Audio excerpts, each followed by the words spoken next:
guys. Today's lesson is going to be an extension of chapter 9. We are on 9-7 independent events. Anything we learned today you can find in your textbook starting on page 775. I want to kind of go about this by doing a review of what we did last week. So I want to start with the probability of flipping a coin. When we flip a coin, the probability of us getting a tails is 1 out of 2.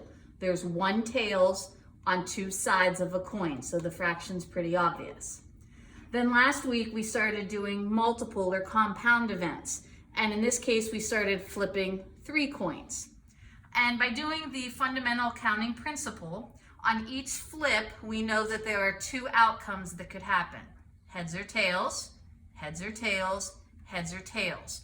Which means when I multiply those together, there are a total of 8 possible outcomes when I flip 3 coins. We also showed those outcomes in something called a sample space, where I wrote down every single heads, tails, heads option that could happen when I flip 3 coins. And then from this, we were able to find different probabilities. The idea today is to look at these independent events and figure out their probabilities without having to draw a sample space. We will get to an example here in a second. Independent events is the name of the section, and basically what that means is when we have multiple events going on where one event has no effect on the other. So the outcome of the first event does not affect the outcome of the second event, which is what happens when we flip coins.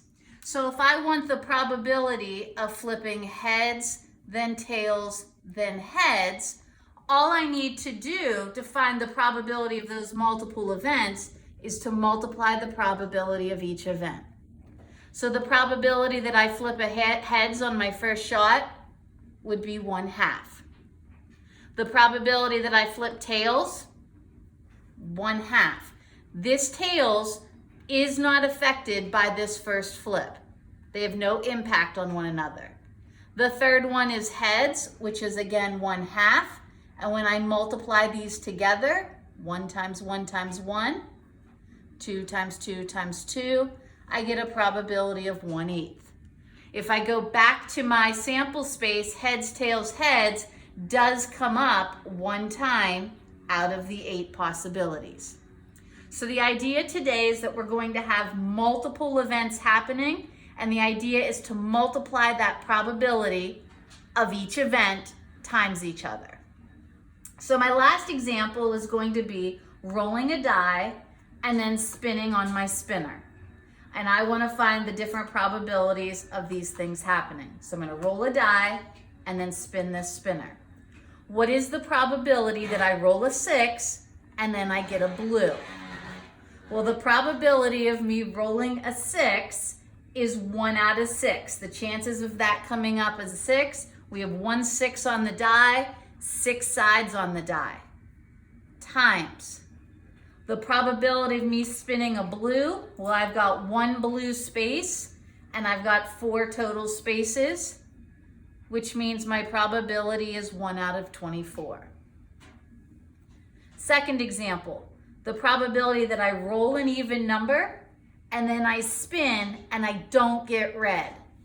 So even number, not red. Well, on this die, the even numbers that I have, well, if these are the different numbers on the die, I think you can see that 2, 4, and 6 would be my outcomes of even, so 3 out of 6. And when I need to multiply this by not red. Well, how many spaces are not red? Well, it would be 3 out of the 4. I can reduce this fraction to make this easier and turn that into 1/2. 1 times 3, 2 times 4, my probability is 3/8. Not red is a complementary event. We talked about that also a couple weeks ago.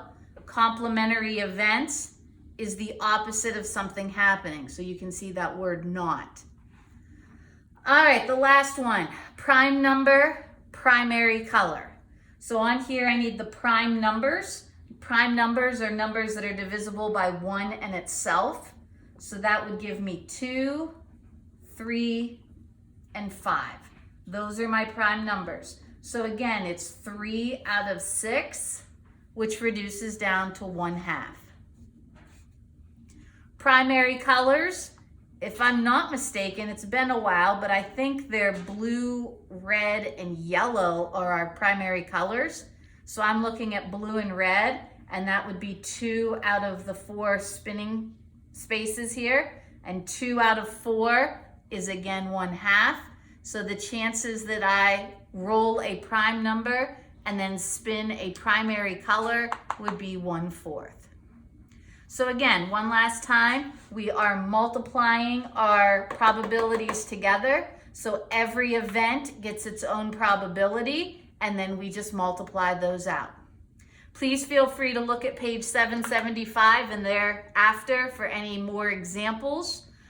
There is an assignment in this classwork as well, so please have that done by Wednesday, and then on Wednesday I will give you your next topic. As always, email me, message me if you have any questions or concerns. I miss you guys, and I want you to stay safe.